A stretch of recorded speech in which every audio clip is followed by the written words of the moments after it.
moving on to chapter 6, creating momentum on your path.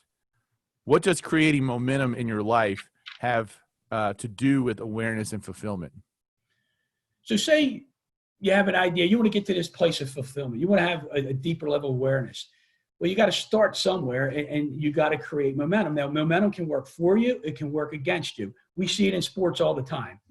Especially college basketball, it's infamous there, right? A team goes on a 20-0 run. You think the game's over early on. Next thing you know, there's a change somewhere. There's a change in the game, and the other team comes back.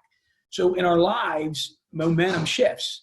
We could have a good real estate market and something shifts. We could be doing really well in our own business, and all of a sudden we decide to take a break and don't do our daily activities. Then it can cause a shift in negative momentum in the opposite direction. So momentum is so important it's like, for instance, I like to use prayer or contemplation, right? I want to be more connected to the Spirit. I want to be more connected to God, right? I'm not going to wake up today as a person who maybe was an atheist or never believed, and tomorrow all of a sudden I'm going to have this deep embedded relationship with God. It's not going to happen. But we have to start, and it could start by simply maybe day one saying a prayer, say one prayer a day. Day two, say a prayer and maybe do a devotional. Day three, add two, and you create this momentum, and all of a sudden you have a deeper relationship.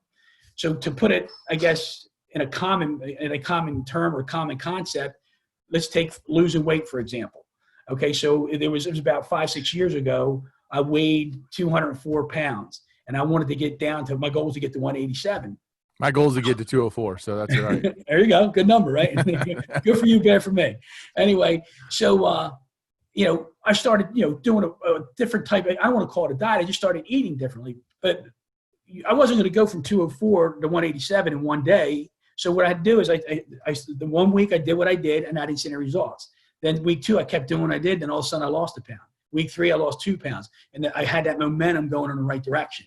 And I got down to 187. But if during that time I'd have decided to say, I'm taking a break and start eating sweets for the next week, it'd have switched the other way. So momentum is key in getting to the place where you really want to get to fulfillment. I also love just how to kind of expand on the college basketball analogy. You come out and you execute and you do the things you're supposed to do, and you create that momentum that gives you the lead. And it could be basketball, it could be work, it could be whatever you want it to be. And then complacency sets in. You take your foot off the gas pedal. You kind of try to coast a little bit.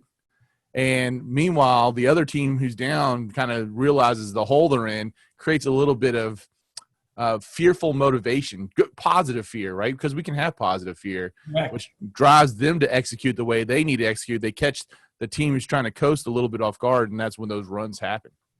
So complacency could be the enemy of momentum.